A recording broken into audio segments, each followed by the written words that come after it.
Pathetique Sonata, first movement, with all those boring chords which take so long to play. Would you like to know of a method to improve your enjoyment, to heighten your enjoyment of this sonata? Well, watch this video, keep watching. I know that Ben Lordi, who's done the brilliant Chopin podcast, has a voiced a complaint against the squareness of this first movement of the Pathetique, and I fully agree with him. There's nothing I want to play less, nothing I want to practice less than the Pathetique first movement. But I've discovered a way. Okay, basically, do what I do, and the Pathetique will come alive again for you. The movement, and I've got suggestions for the third movement as well, which I'll tell you in a bit. Keep watching. So you may find that when you first began this sonata, you loved these great, solemn, pathetic chords.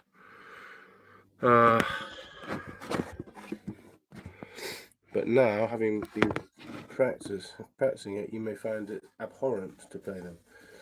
This is what you do. Check you can see the piano. Yes, you can. Okay. Just do the first chord in each section. Okay. And this is what it'll sound like. I mean, I'm a bit out of practice, but it's so much more enjoyable. You just begin.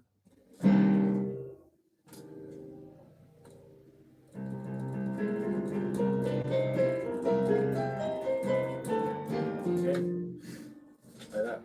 And the second bit we have here, the second chord bit. Oh no, it's right here. And then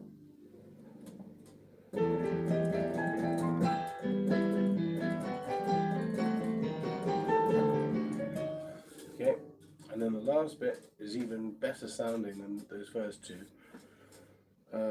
but which are eminently enjoyable to play because you're missing out all those staid, boring chords.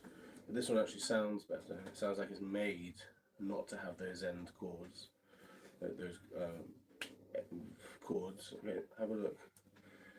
This is what that one sounds like. It'll end like this. So I'll just go to the beginning of it. So it's.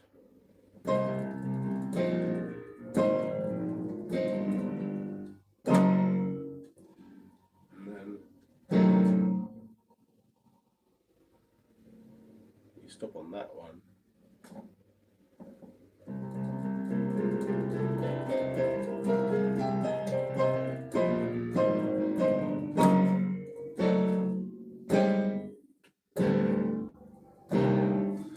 So that is the way to play the Pathetique Sonata. It makes it so much more enjoyable. You can concentrate on the beauties within that first movement rather than those boring chords which are a real obstacle to practicing this piece. It's become so much more enjoyable to play the Moonlight Sonata, which I used to hate. I mean, I don't play the first, well, I do now. I even play the first movement and the second movement and the third movement, okay, which I thought for a long time was so much inferior to the Pathetique first movement anyway. But that was only, I mean, that changed completely after I realized that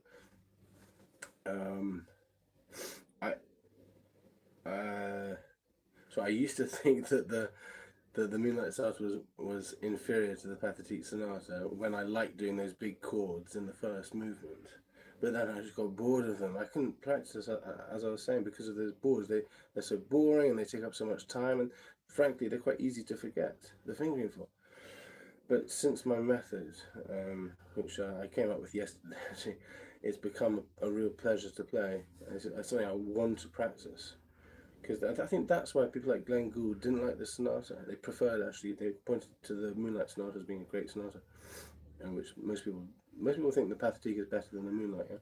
Including myself. I used to as well, until I had this realization. But now I'm back thinking that it is better, but only because I'm missing out the chords. So Glenn Gould didn't like this sonata, and I think it's because he didn't have this method. He was bogged down by those chords. Ben Lordy, as I said, he doesn't like those big staid squares. He puts some chords.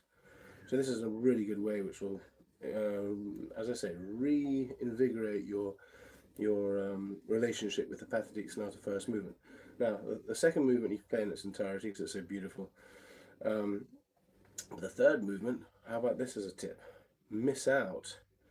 I mean, you might even want to miss out the first linking passage. Or at least you could do the first one and then don't do any more. But I would suggest, I would suggest missing them out completely, because you're making such a different sonata now that you're not doing the chords of the first movement, not even in the beginning.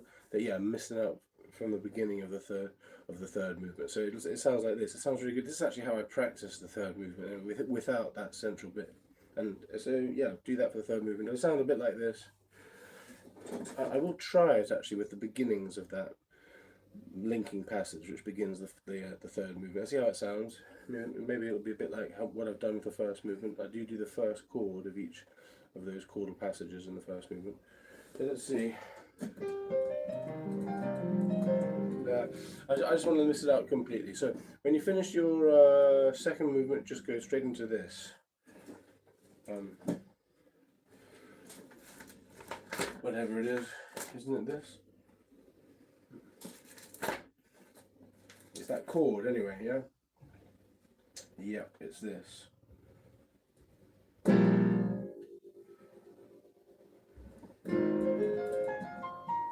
Okay, just begin like that. And then when that goes on, instead of doing that, instead of doing that again, you just go straight into the second passage, which is what is it?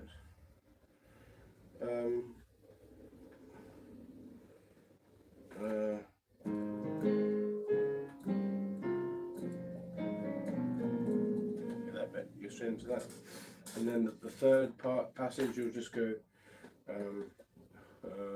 straight into that. How that begins, wherever that is. Yeah. Just go straight into that.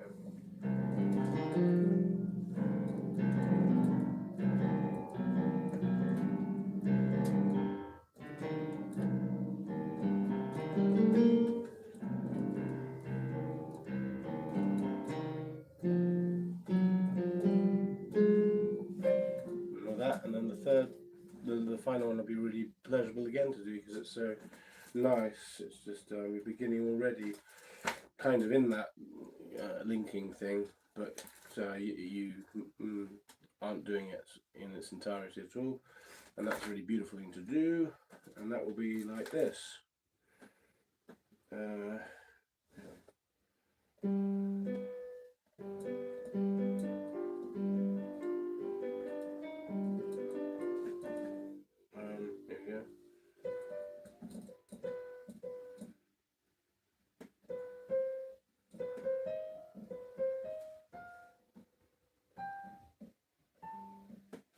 Yeah. So you're going to be going here.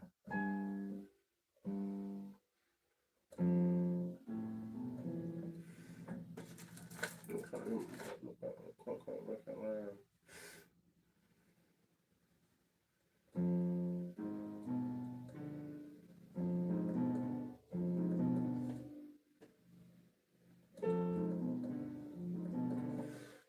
I'm a bit lost, but that last one is even easier than the others to just merge into it all. So that's the way to do the third movement, because frankly I find that those linking passages in the third movement also quite difficult actually, and I'm not the only one who thinks they're difficult.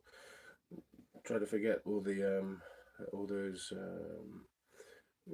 pre-teens who you see playing it so wonderfully. They are geniuses. This is quite a difficult passage.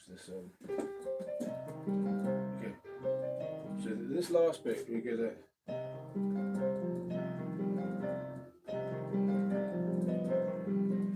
It already starts like that the last time it comes in, so that's kind of a nice way to end it, and they got that beautiful ending of the whole sonata.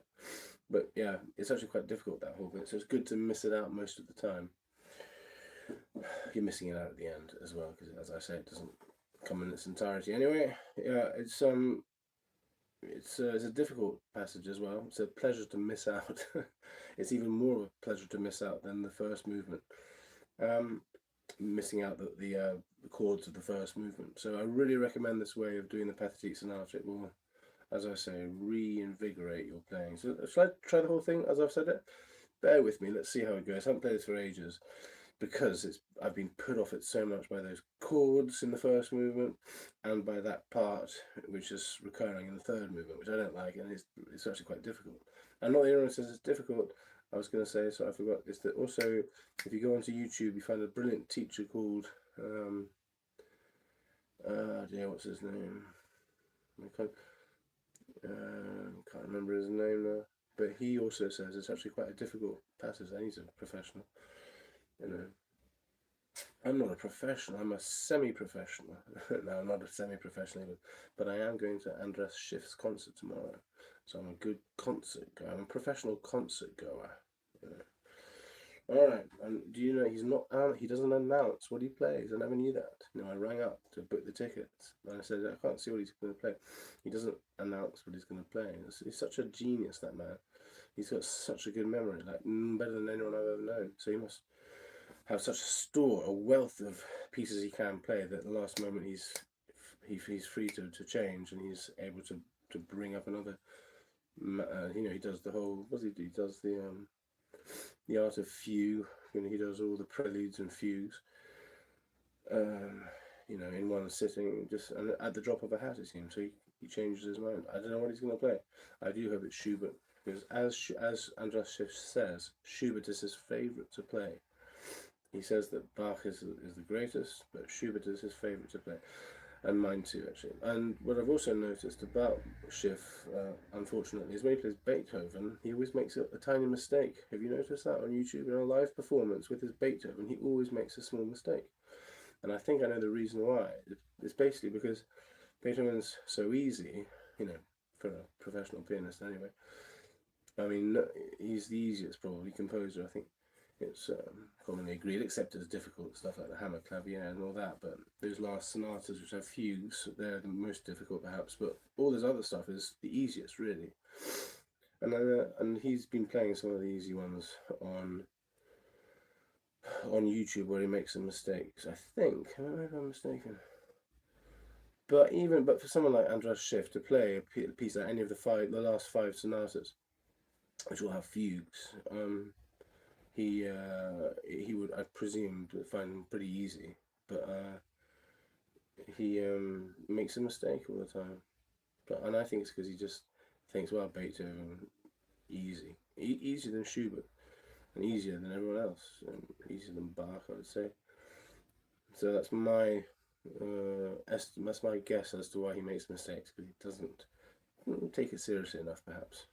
He brings that out of his wealth of memorized pieces, along with, choosing that instead of all the other stuff he's done. Mendelssohn he likes a lot, Bach, Schubert, and so on. He's recorded so much, and he decides to play that, but I think he thinks it's easier than it actually is. Just my opinion. What do you think? Write your comments in the comment section below. Subscribe. Without your subscription, I can't survive. Do you understand? I'm unable to pay the rent if I don't get my... only joking. But yeah, subscribe if you want. And this is my version of the Pathetique, without the chords in the first movement and without that lovely but basically a bit boring to play. It's annoying, really. It's sort of it's difficult, and therefore it's undesirable to play without that linking passage in the third movement. Let's give it a go. I'm going to make lots of mistakes, but just call me Schiff.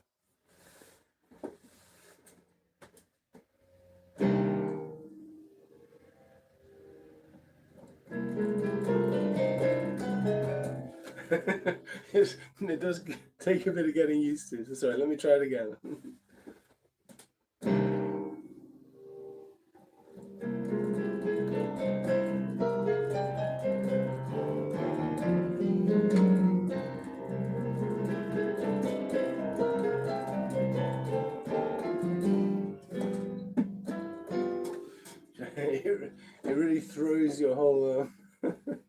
it throws your whole memorization of the piece completely. I'm not reading the music. I am a very accomplished sight reader, but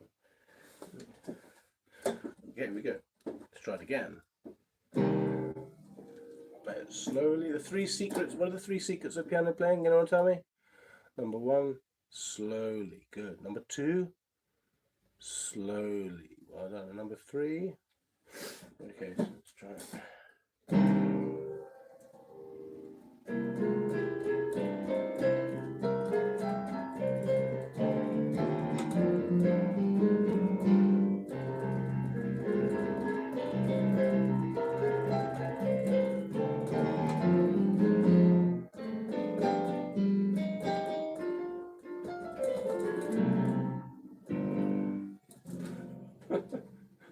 I do apologise. It's not happening, is it?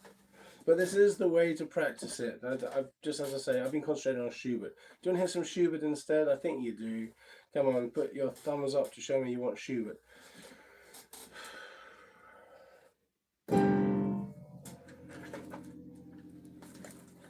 Similar to the Pathetique, I think you'll agree.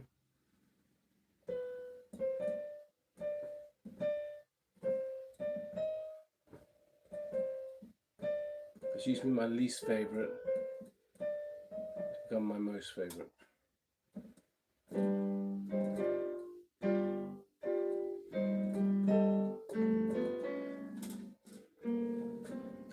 I just want to stop here and say that the reason why I think it's so great, this first impromptu of D899, is because for me it contains the quintessential rather Schubert.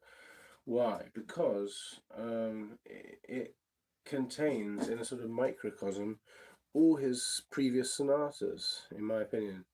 What comes after the D899 and we're moving to the 900s of the Deutsche measurement, the Deutsche catalogue, and basically of the major piano works that I know of. Anyway, we just get the next set of impromptus, which I always used to think much better, but actually I only think the first of that set is really so spectacular, and it doesn't work as a whole. I've realised it is not so perfect as a whole as D899 is.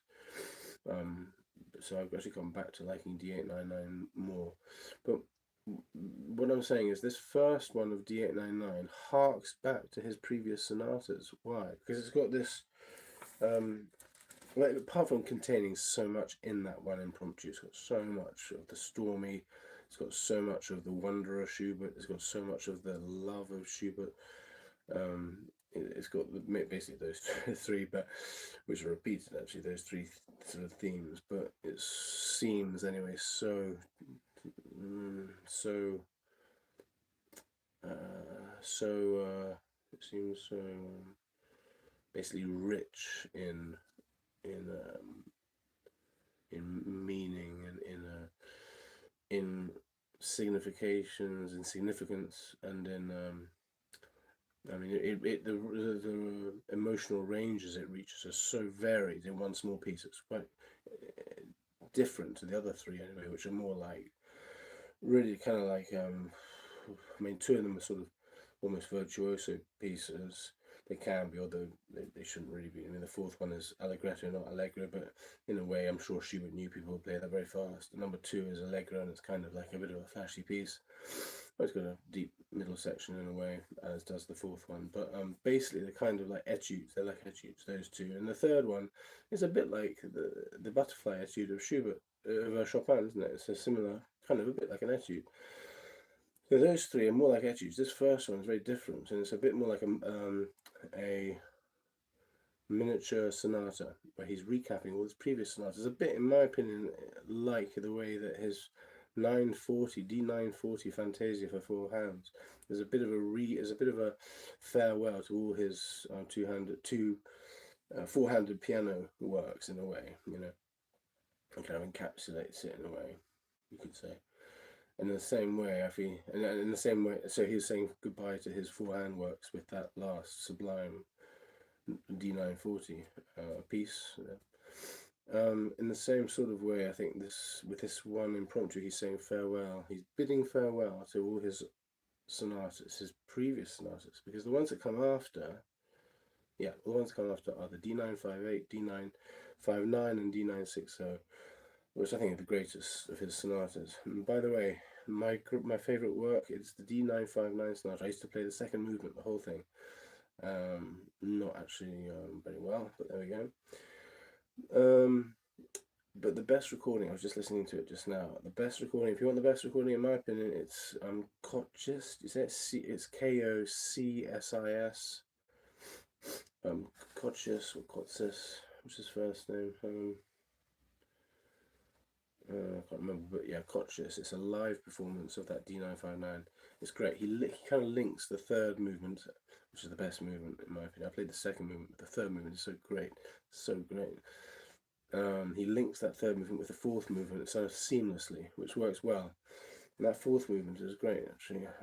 It's like the accelerando part, well, it sounds accelerando to me anyway, is great as well. So every movement of that sonata is great. Especially the third movement, and that scherzo, so good. And the second movement, of course, everyone loves that, and I used to play it, and it's great and all that. But the way he plays it, brilliant. It's kind of like it sounds like a historical, what are they called? It sounds like one of those golden age pianos. Go and check it out. YouTube, Kotsis or Kotsis. How he plays brilliant. And anyway, and by the way, that scherzo, it reminds me a lot of those. I have a lot to say about Schubert's the links between his piano and his quartets, these last ones. So, for example, for me, that's very similar. That scherzo to the scherzo of the quintet, his final quintet, the C major one, his only quintet for strings. Anyway, or maybe he did another one, an early one, but that's his final quintet for strings, which is such a wonderful piece. I do prefer the quartet, the G major quartet. And there's a movement in that which resembles a bit this scherzo in the D959. Can't remember which one it is. It would be my favourite movement of that quartet as well. It's the third movement of the quartet in G major. It's very similar, isn't it, to the D959 third movement. But it's also similar to the quintet. It's the quintet third movement. The quintet third movement, which is my favourite movement of the quintet by far. It's so amazing, so incredible. Yeah, it's got an amazing trio section, but surrounding the trio section, I mean, that sounds quite similar to that, to the scherzo of the D959 sonata.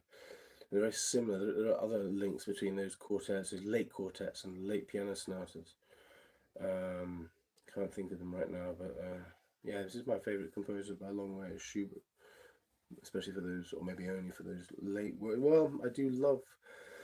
What happens when you reach my age? You've been listening to Beethoven, being brought up with Beethoven. Perhaps your teacher was from the line of Beethoven, like mine. Then you consider Beethoven as the greatest. So you listen to his sonatas so much that actually it becomes a real joy to listen to Schubert's earliest sonatas. Not the earliest, but the ones as of the 14th sonata. I know we all have the 13th sonata, but I think I've heard it said by, what was his name, Paul, a student of Brendel, Paul Lewis, it says, I think he's right, that with the 14th sonata, that A minor one, that's when he was diagnosed with his illness, and that's when all his music changes. And I see a kind of an up and downness with almost every sonata after that. It's like he's had hope that he'll be cured, and then he doesn't have hope. So he doesn't have hope when he has the A minor sonata, number 14 as its catalogued sonata. And then number 15, he sort of has hope, it's a bit more luminous and hopeful. Number 15, again, it's tragic. Number 16 is, I think, the Gasteiner Sonata. No, it's not. It's a different one. Yeah, no, sorry. So the 16th is that other A minor one, which is the tragic one, and then you get the Gasteiner Sonata, number 17, and number 18, that's sort of serene one, a bit like his final sonata. But along with the Beethoven sonatas, I also listened a lot to the last three sonatas. And although I think the 959 is the greatest sonata, it's more pleasurable for me to listen to the numbers 14, 15, 16, 17. No, 17 and 18 not so much, but these three, 14, 15 and 16, because they're not so well known to me. I never played them. Tiffany Poon plays the 16th one very well on YouTube in a concert, in a competition, sorry, the Clara Haskell competition, but also this Kotchis, he plays it, Richter plays it, Brendel plays it, and all that. And it's a real pleasure to listen to those three sonatas, and even all the ones before that. Not particularly number 13, not that A major one, which is so beautiful and everything, but it hasn't got any tragedy in it at all. And it's really a pleasure to listen to those tragic sonatas. The last three, well, they're obvious masterpieces, but you may have had too much of them, as I have, and as I've had with all the Beethoven sonatas, all of them, even the Opus 111, which is my favourite, but the final sonata in was at C minor. But I want to play for you some Schubert. I'm going to practice rather some Schubert, because I've just learned. I'm kind of shortening these pieces, but I haven't got the time to yet go through the whole thing. But I'm doing that last Klavierstück.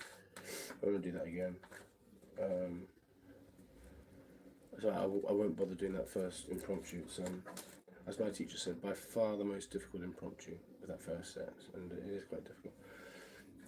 I just wanted to play that bit of it, which I won't bother. It's difficult, but yeah, I'll do that. I'll try to do that last Klavierstück. It's good.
I think I missed out a bit there.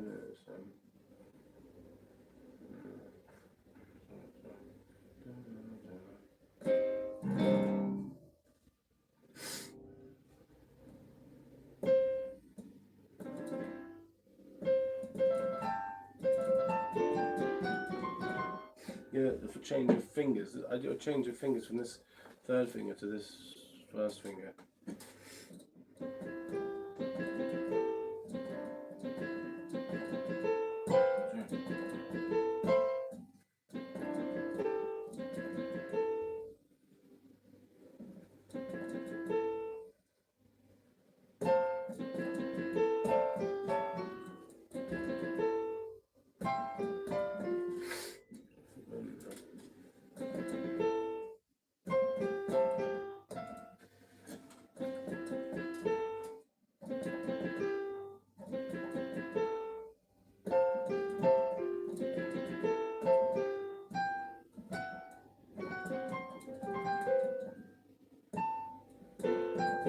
And I get to that finger. Okay, I can't remember it.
good video to make. How to make this. Well, no one's watching, I think, but anyway, this is a really good little thing to play, which is so easy, and it's a great way to get into this final difficult clavier stuck. I'll tell you in a second. It's a bit where the left hand just repeats.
Now this bit which I'd like to do a video on. I don't know how many millions of viewers I'd have, but I'm sure I'd have 2 million. Left hand's so simple. Look at that, it's always the same. And this is easy as well.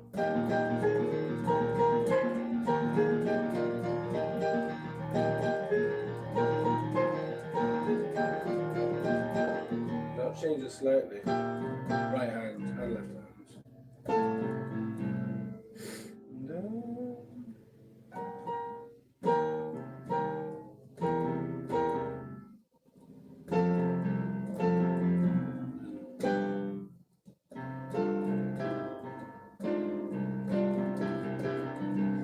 It goes back to it again, doesn't it? No, oh, no, it goes back to the second bit again.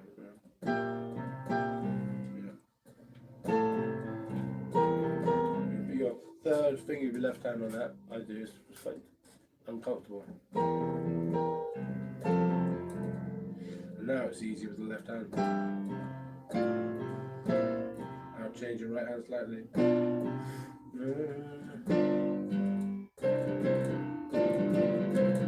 Right hand change now. Yeah.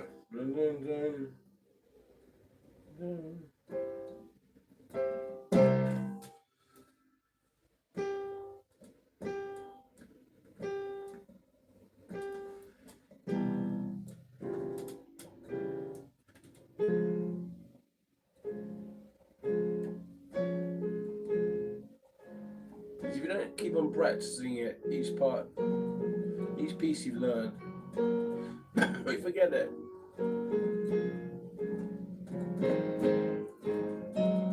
I don't care whether you can read music very, very well or not.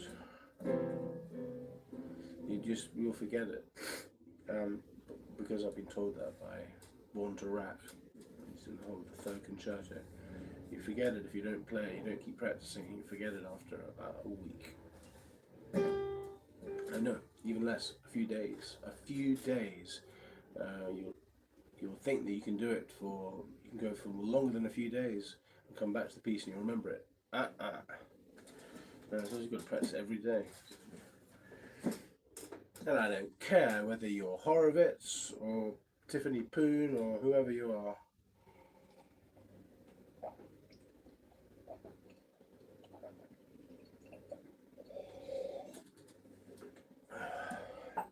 No single mind is able to remember a piece of complicated music for more than a few days. Well, of course I've heard stories about Clara Haskell, which are a little bit different, and others like Rachmaninoff, Glazunov.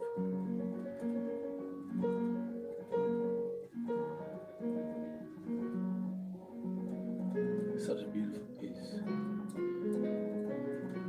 This should be your first Schubert piece.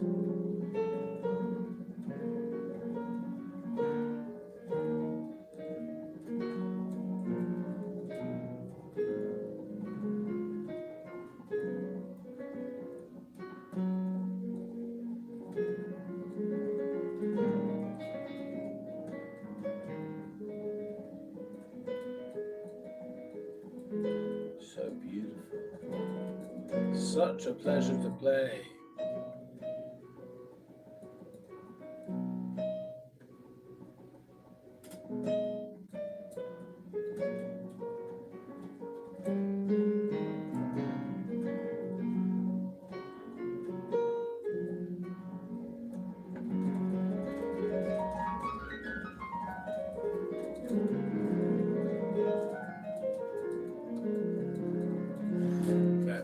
I'd also like to say something really rather serious now.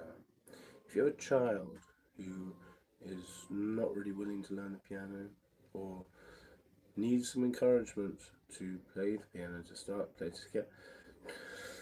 to have enthusiasm for the piano, I would recommend this.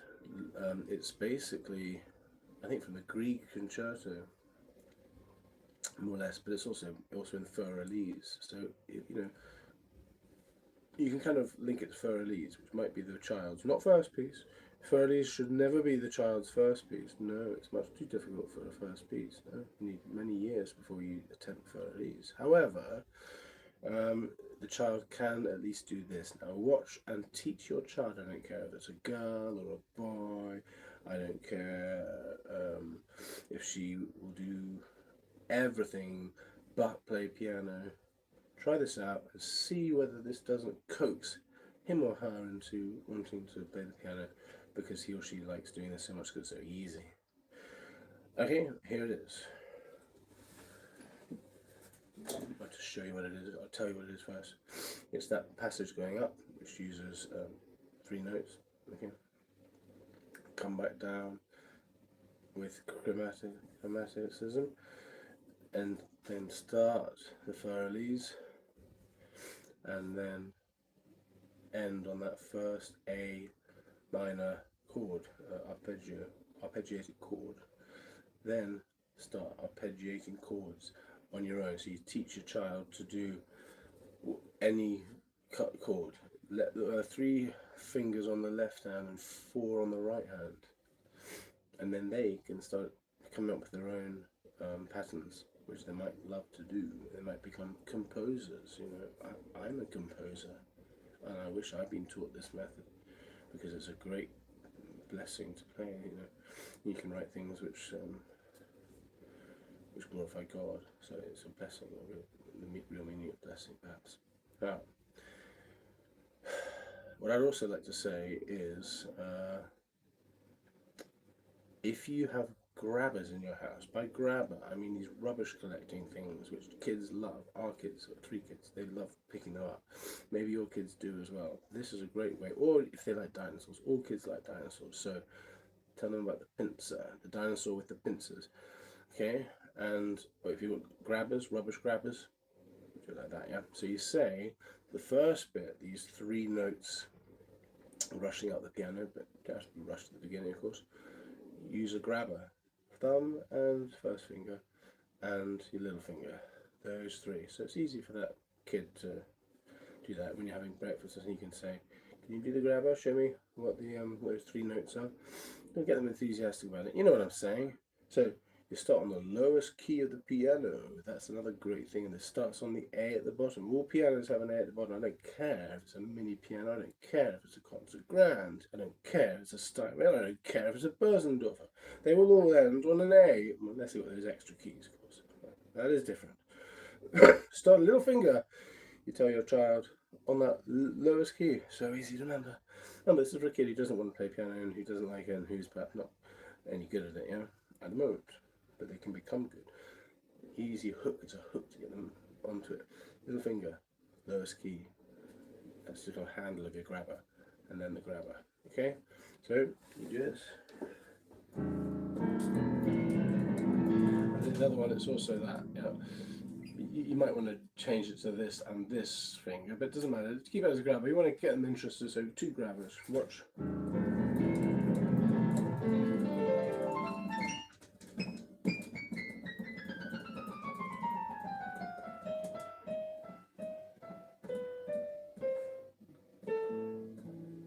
Now, 3 fingers out on the left hand, then right hand. 4 fingers. So that's the beginning of these things that they're going to improvise on different notes, different beginning notes and different notes. And move from that one which begins on A to G. 3 notes, and then go to F.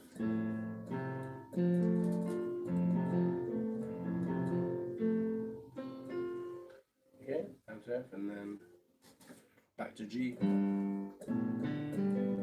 You're not giving that child too much to learn. 3 chords, 3 arpeggiated chords, and then back to the A minor.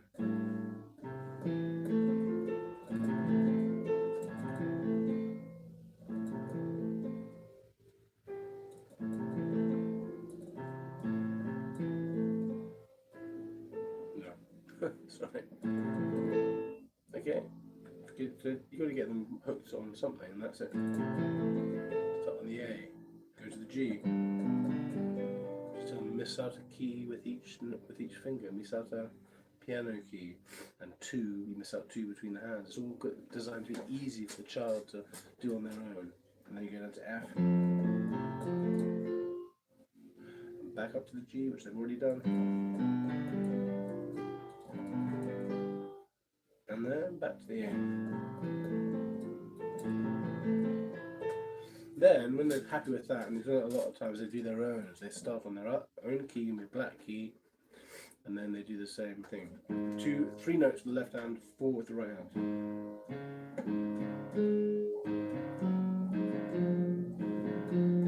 Just tell them, do 3 in the left hand and 4 with your right hand. It's a pattern which they'll enjoy doing.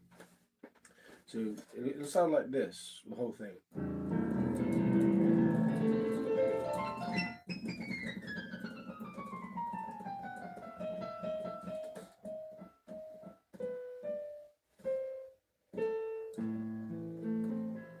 And go backwards, sorry, I forgot.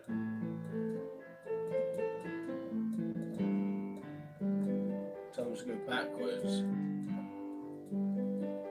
Do it twice maybe.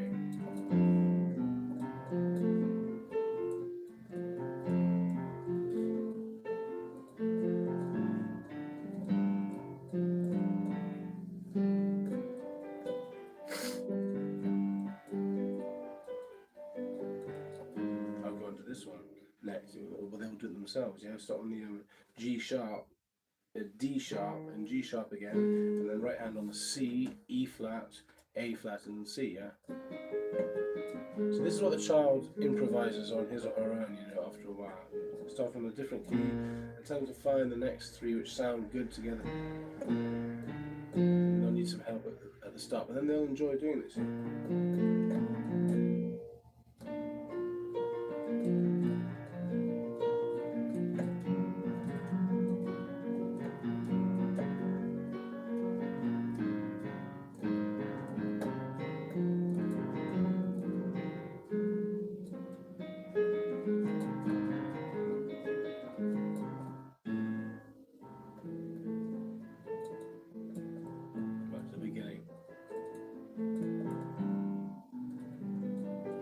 Oh, another thing you can do with your child, on this G1, you can, once they've done this with the 2 hands, which is the easy thing, then get them to do a left hand configuration, which is from the Chopin Andante Spianato, but just do it on G and F and C, and then they do stuff with their right hand. That's like a whole year ahead probably in your slow learning child, your child who doesn't really like the piano. But this would also be a lovely thing for them to learn to improvise on and to get to know. When I say improvise, I mean just get to know the keyboard, get enthusiasm for piano, because they've got to sight read. Don't let them improvise and not know how to sight read. It's just get them interested. They must be sight read. They must be reading music from an early age, from as early as possible. I think that you can do these things to give them enthusiasm. So this is what I would then suggest after about a year's, about a couple of months anyway, because it's quite difficult. They've got to be able to do this smoothly with the left hand. Going down to F.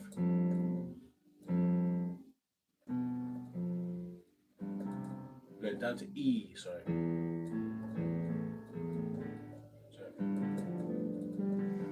go down on the F sharp, you see. Yeah, E to B. That's how it is in the Andante Spianato. It uses the F sharp to go down to E. Now you change it to make it easy. You're going to go down to C, C, G, C.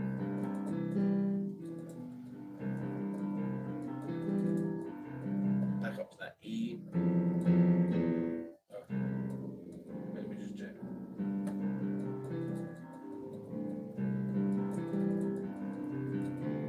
Back to D, sorry. Now this does involve a black note. You've got to play this black note to make this work. On D, so you go on G, E, C, and up to D now, which uses a black note in the arpeggio. It's that F sharp. And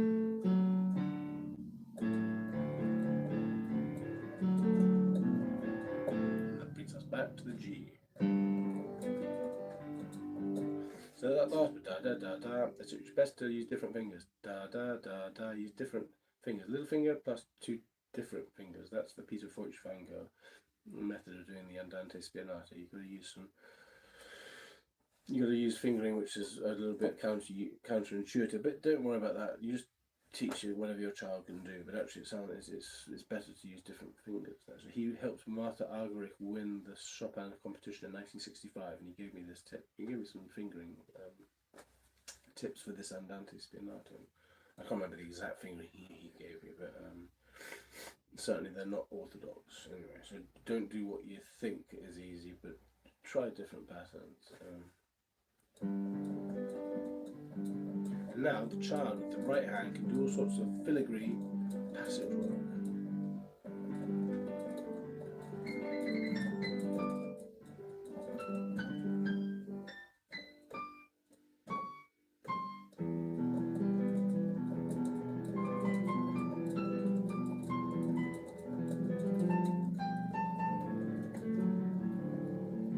So there I am doing the D already.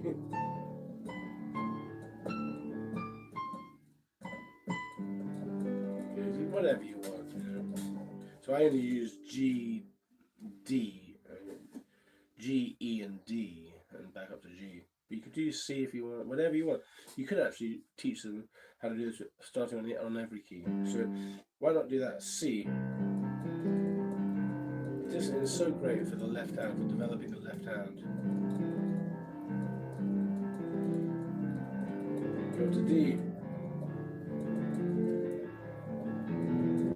Just on the white notes, yeah. A couple of them use black notes. That's the one that begins on D and the one that begins on B. The one that begins on B, it uses two black notes. Doesn't matter. Go to F, to G, to A. So I'm not starting on any black notes.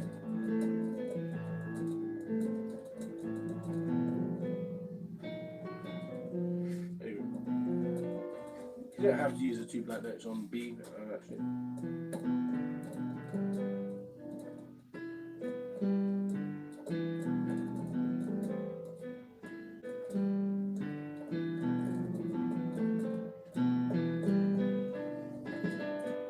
It's very awkward, that B one.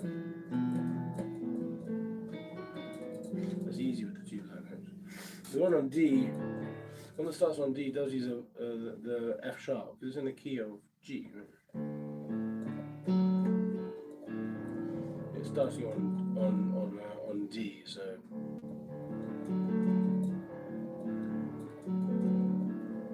not strictly speaking G in that case.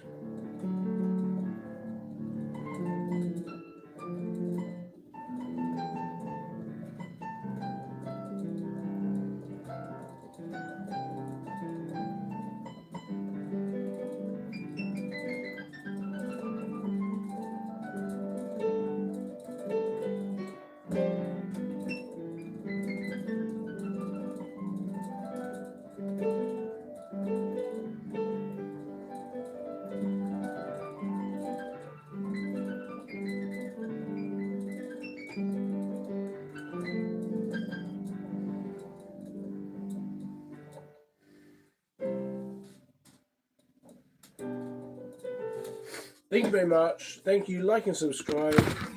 See you tomorrow. Same time, same place. Yeah, some if you don't mind this. Slim fast. Have 2 of those in meals a day and have a nutritious last meal. Then you end up as slim as me.